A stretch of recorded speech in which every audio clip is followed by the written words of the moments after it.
남편의 보험금을 노리고 계곡에 빠뜨려 숨지게 한 혐의로 공개 수배된 부인 이은혜 씨의 추가 범행 의혹에 대해 경찰이 조사에 나섰습니다.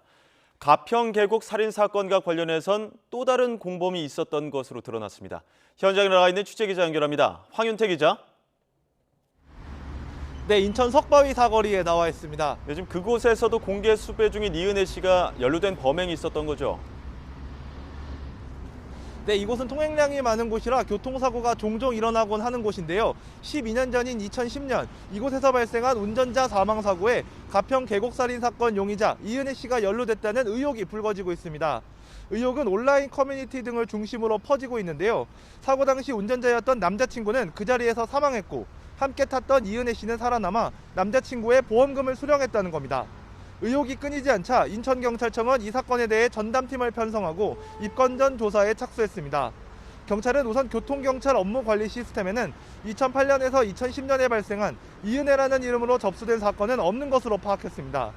이에 따라 의혹이 제기된 2010년 전으로 이곳에 사망사고가 있었는지부터 확인할 계획입니다. 이외에도 이 씨는 지난 2014년 7월 태국 파타야에서 스노클링을 하다 다른 남자친구를 숨지게 했다는 의혹도 받고 있습니다. 앞서 경찰은 최근 태국 경찰로부터 해당 남성의 부검 기록을 건네받았는데 외상 흔적은 없는 것으로 알려졌습니다. 경찰은 계속 타살 가능성을 조사하고 있습니다. 지금 가평 계곡 살인 사건과 관련해서는 검찰이 공개 수배한 2명 말고도 공범이 1명 더 있었다고요? 네, 그렇습니다. 경찰은 공개 수배한 이은혜 씨와 공범 조현수 씨 외에도 30살 A 씨를 살인 혐의로 수사하고 있는 것으로 확인됐습니다. A 씨도 가평군 용소계곡에서 이 씨의 남편을 숨지게 한 혐의를 받고 있습니다. A 씨는 조현수의 친구이고 이은혜와도 친분이 있는 것으로 알려졌는데요. 자신이 먼저 계곡에 다이빙해서 수영을 못하는 이 씨 남편이 뒤따라 뛰어들도록 유도한 뒤 구해주지 않은 것으로 검찰은 보고 있습니다. A씨는 2019년 경찰이 피해자 유가족의 제보로 재수사에 착수했을 당시에도 살인과 보험사기 방지 특별법 위반 혐의로 입건된 뒤 지난 2020년 이은혜 조연수와 함께 검찰에 넘겨졌는데요. 현재는 사기 혐의로 구치소에 복역하고 있습니다.